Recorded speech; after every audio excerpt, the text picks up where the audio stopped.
Just flip. Okay, now we're going to have to stop here.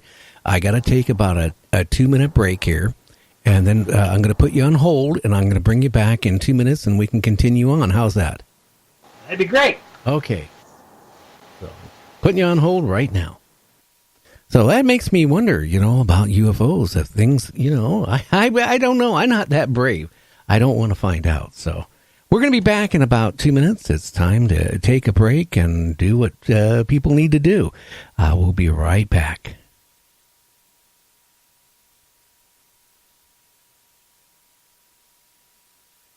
UFO IP.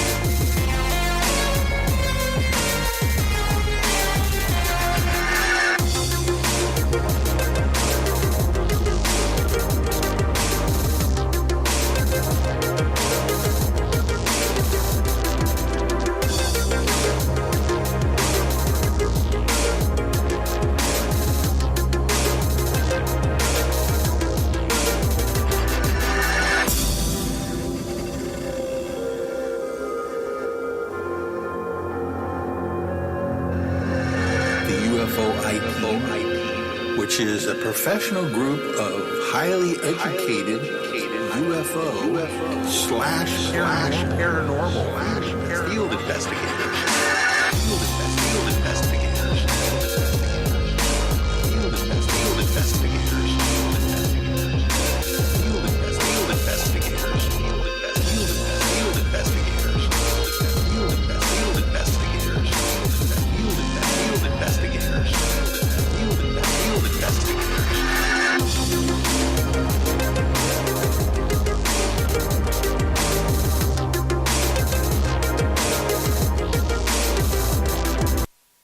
Check out Night Dreams Talk Radio on the web at www.nightdreamstalkradio.com.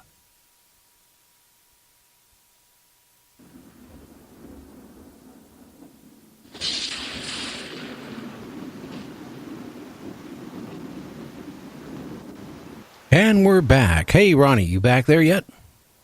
Yes, sir. I'm here. Hey, now, how about I tell you, my studio right now is pushing 110 degrees. I am losing weight in a sauna. And I tell you what, I got to go out and get a different air conditioner and get it going because I don't think I can handle another night like this. Okay, so go ahead. We'll go where we left off. Okay.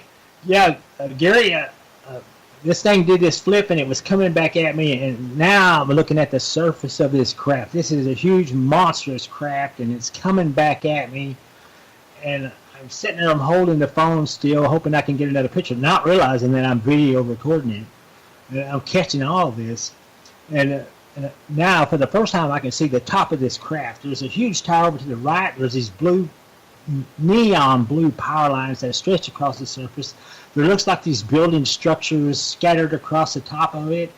There's this huge row of burning flares, like some kind of refinery processes going on. I mean, there's a lot to process here.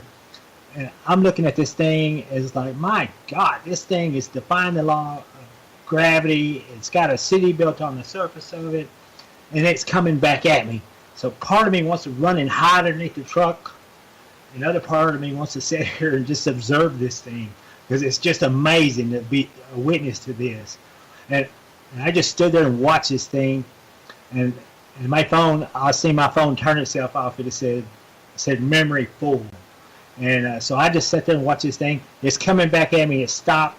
It did this big half circle around my location, and it went up in the sky at a 45-degree angle. And it took off, and then it went from being a big, huge craft to being 4 little dots like I had observed earlier. And I mean, in just a matter of a second or so. And I tell you, at this point, I was jumping up in the air like a teenager that just got asked to the prom. Man, I was celebrating for watching this and surviving this. It was just, I ain't kidding, I was dancing, man. I was so excited. I wish everybody in the world could have been there to see this. This was the most amazing thing. I mean, to sit there and watch something this big fly over your head is just, I don't need the government to disclose to me that ET's here. I seen ET fly this thing over the top of my head. That's all it will ever take for me. Yeah, well, that's all it would take to me, I mean, I still think back in 1976 when I saw that light. I mean, to this day, I wonder what it was. Like I said, I was lucky I was not abducted or something like that. That would have been horrible.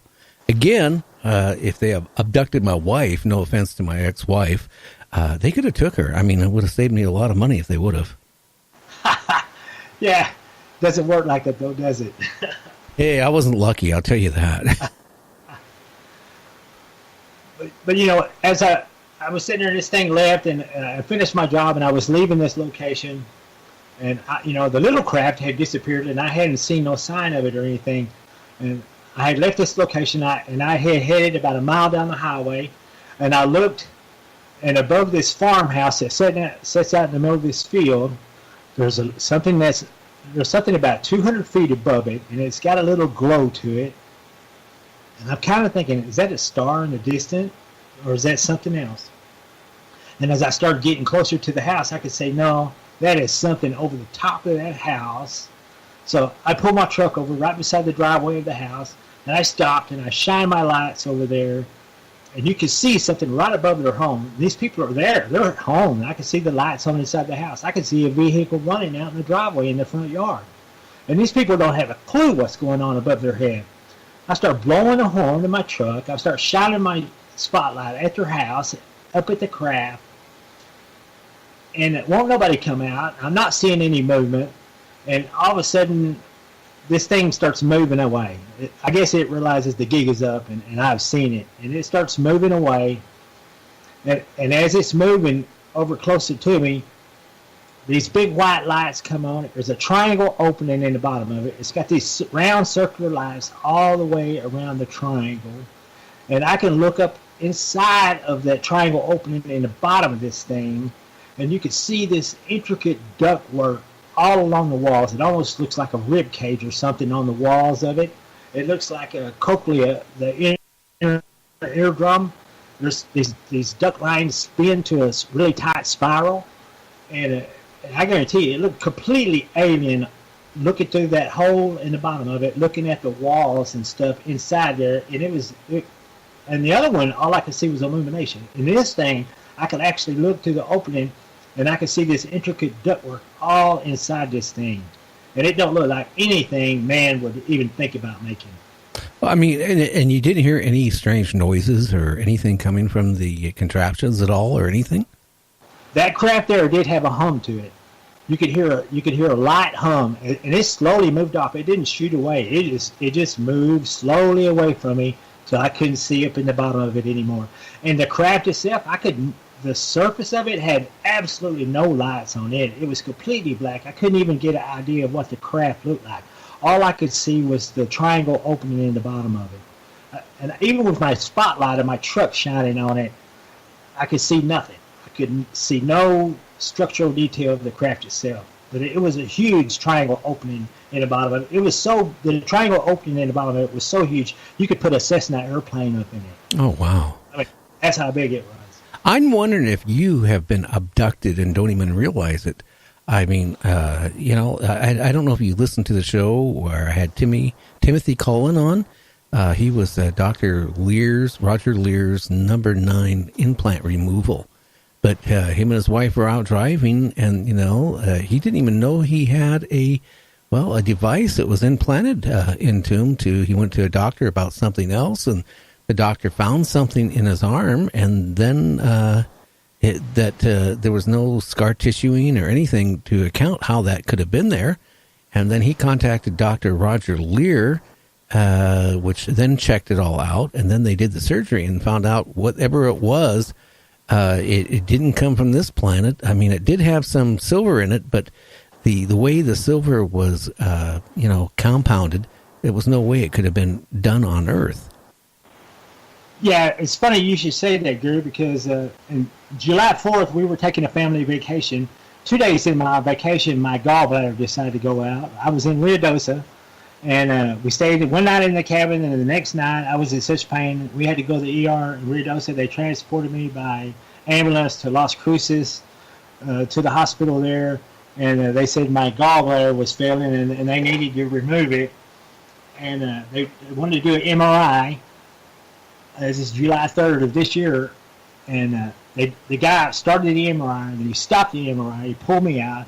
He said we have an EKG tape stuck to you on your right side. He said we need to remove it, and we started looking, and there wasn't anything there. And he said, "Well, were you in the military? Ever got any shrapnel or nothing like that?" I said, "No, nothing. I've never had no injury on my right side around my right thigh."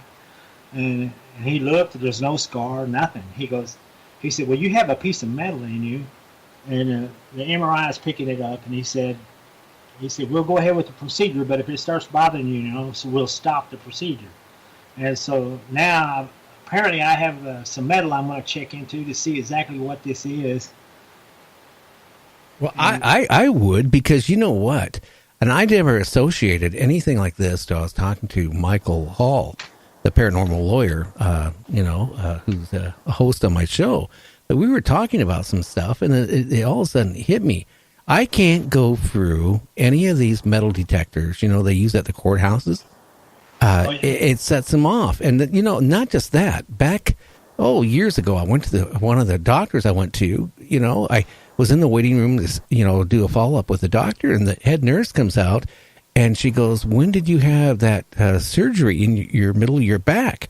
And I said, "Well, I had my surgery on my tailbone when it was, shattered. They had to put it together, but not in my middle of my back. Nothing, nothing." And she goes, "Yeah, there's a piece of metal right there embedded right in the middle of your spine."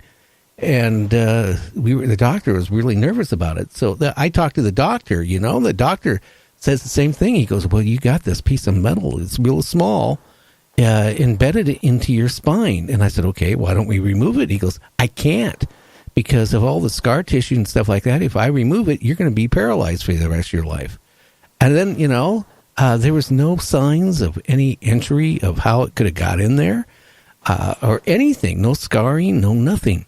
And then, it kind of hit me when I was talking to Michael Hall, the experience I had back in '76 in New Mexico in the desert. When I saw that bright light, it seemed like it went really fast, but, maybe something happened where me and my former wife maybe could have been abducted, and I got an implant or something, because it's really strange. I'm not joking. I can't go through any courthouse. I can't go into any place that has anything to do for checking, because, it sets off the alarm right to the middle of my back. Oh yeah, it's certainly possible, and as weird as my story is, it even gets weirder. It gets. I don't even have any beer in the studio right now, and you're trying to tell me it's going to get more weird than it already is. Go ahead for it. Go ahead. We got about 10 more minutes. Go. Yeah, it gets weirder. We've been seeing this. I don't know if you've seen the Stan Romanek documentary. I didn't know the story, but he had this.